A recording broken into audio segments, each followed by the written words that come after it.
वो कारी खलीलुर रहमान का भी क्लिप आया हुआ है थोड़ी दिन पहले, वो खुला के बारे में, औरत का राइट है, कोर्ट से ले सकती है। तुम्हें क्या, तुम्हें खुला की स्पेलिंग आती है? खुला कहते किसको है?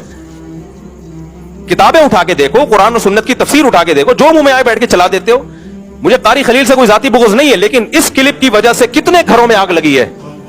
वो झेलम वाली सरकार ने भी चला दिया, एक दफा नहीं, दो दफा नहीं, मैंने कहा मिस्टेक हो, बार बार चलाता रहा। कितने घरों में आग लगी है, कितने घरों में तलाकें हो रही हैं कि औरत के पास भी राइट है। नहीं है राइट औरत के पास, आएगी अपनी मर्जी से, जाने में उसकी मर्जी नहीं है। शौहर छोड़ेगा तो कहीं और शादी करेगी, नहीं तो नहीं। हाँ, बार बार कहता हूं, जुल्म अगर कर रहा है वो एक अलग कहानी है। ना नफका ही नहीं दे रहा, लटका के छोड़ के चला गया है बैरून मुल्क, पूछता ही नहीं है, वो एक अलग कहानी है, उसमें तो तनसीखे निकाह है। हम नॉर्मल मियां की बात कर रहे हैं, तो ये नहीं है। फिर औरत क्या मुझे पसंद नहीं है, मैंने नहीं रहना चाहती। भाई आपको पसंद है या नहीं है, ये बातें पहले सोचने की थी, अब आपको इसको पसंद करना पड़ेगा। ये जरूर है कि अगर औरत शौहर से अलहदगी लेना चाहती है, हम शौहर को मशवरा जरूर देंगे कि छोड़ दो। जैसे जमीला बिनते साबित, सही बुखारी की हदीस है, नबी के पास आई कि मैं अपने शौहर से खुला लेना चाहती हूँ, मुझे पसंद नहीं है। तो आप सल्लल्लाहु अलैहि वसल्लम ने शौहर को बोला कि इनको क्या करो, छोड़ दो। नबी ने निकाह खत्म नहीं किया। यार पैगंबर नहीं कर रहे किसी का निकाह खत्म, पैगंबर से बड़ा ऊंचा मकाम किसका होगा? क्यों नहीं कर रहे? उनको पता है भाई बीवी किसकी है, हजरत साबित की ज़ौजा है, तो हजरत साबित से कह रहे हैं छोड़ दो। हजरत साबित ने कहा छोड़ दिया मैंने, ठीक है, डिवोर्स दे दी उनको और बाग वापस ले लिया। तो जब पैगंबर किसी की बीवी को तलाक नहीं दिलवा रहे, जज कौन होता है भाई? जज कौन होता है? तभी हजरत जमीला बिनते साबित ने ये नहीं कहा कि या रसूलल्लाह आप मेरा निकाह खत्म कर दें, मुझे शौहर से खुला दिला दें, शौहर देगा खुला। तो शौहर के पास आई, नबी ने उनके शौहर को बुलाया और शौहर को कहा कि छोड़ दो, नहीं रहना चाहती। अगर शौहर कहते मैं नहीं छोड़ रहा, तो आप कहते भाई ठीक है, जाओ फिर गुजारा करो। मशवरा तो यही दिया जाएगा। कोई औरत नहीं रहना चाहती शौहर के साथ, तो मशवरा हम यही देते हैं उसको कि छोड़ दो इस बीवी को, लेकिन वो नहीं छोड़े तो नहीं छूटेगी वो, क्योंकि इस तरह अगर छूटना शुरू हो जाए तो ये तो फिर भाई ये सारा निजाम बर्बाद हो जाएगा, पूरा एक खानदानी सिस्टम।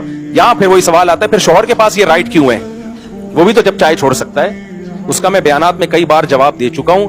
फिलहाल ये जवाब कि राइट है शौहर के पास, इसमें हिकमत क्या है आपकी समझ में आए या ना आए, इस्लाम यही कहता है। तो आप छोड़ दो इस्लाम। जहां इतने सारे काफिर हैं, दो चार और भी काफिर हो जाएं तो हमारी सेहत पे कोई फर्क नहीं पड़ेगा, लेकिन इस्लाम को आप चेंज नहीं कर सकते। इस्लाम इस खुला को जिना कहता था, जिना कहता है, जिना कहता रहेगा। और मैं भी कहता था इस खुला को जिना था, जिना है और जिना रहेगा, जब तक कोई वैलिड रीजन साबित ना की जाए। वैलिड रीजन हो तो फिर हमने भी बहुत सारे खुलों को लिखा है कि ये शरई तौर पर। आज एक खातून का केस मेरे पास आया, मैंने कहा आपका वैलिड पॉइंट है, ये जो शौहर की तरफ से इतना जुल्म ज्यादती हो रही है, ये वैलिड पॉइंट है, इस बेस पे आप कोर्ट से खुला ले सकती हो, लेकिन पहले आप मदरसे में फतवा दायर कर दो कि वो आपको शरई तरीका बता देंगे। तो आप गवाह लेके जाओ, बताओ, साबित करो भाई ये जुल्म मेरे ऊपर हो रहा है और ये वैलिड पॉइंट। आज ही की बात है, असर की बात। ये नहीं कि हमने खवातीन को लावारिस छोड़ दिया है, लेकिन ये भी नहीं होता कि शादी हो गई तो फिर आज उनको जमशेद पसंद आ रहा है, ये वाला नहीं। कोर्ट से खुला लिया जमशेद। फिर उन्होंने कहा यार आज का वो जो अब एक टिकटॉकर के साथ यही हुआ ना, एक टिकटॉकर ने पहले किसी की बीवी थी, मियां हो गया गरीब, क्योंकि उसके पास पैसा आ गया। टिकटॉकर लड़की थी, हुस्न और जमाल की नुमाइश, मियां साहब भी बेगैरत बने हुए थे, बीवी आ रही है मीडिया पे तो पैसा भी आ रहा है। ये नहीं पता था पैसा के साथ जमशेद भी आ रहा है, वो भी तेरी बीवी को देख रहा है, वसीम भी आ रहा है, गफ्फार भी आ रहा है, सत्तार भी आ रहा है, सब आ रहे हैं। तो एक बड़ा पैसे वाला आदमी था, उसने इस लड़की से राब्ता किया कि तुम मुझसे शादी कर लो, मेरे पास पैसा बहुत है। इसने कोर्ट से खुला लिया, उसको टाटा करके उससे शादी। थोड़े दिनों के बाद उसको उससे भी ज्यादा मालदार नजर आया, टाटा किया, उससे शादी की। तो ये शादी थोड़ी है, ये क्या हो रहा है भाई, ये जिना हो रहा है।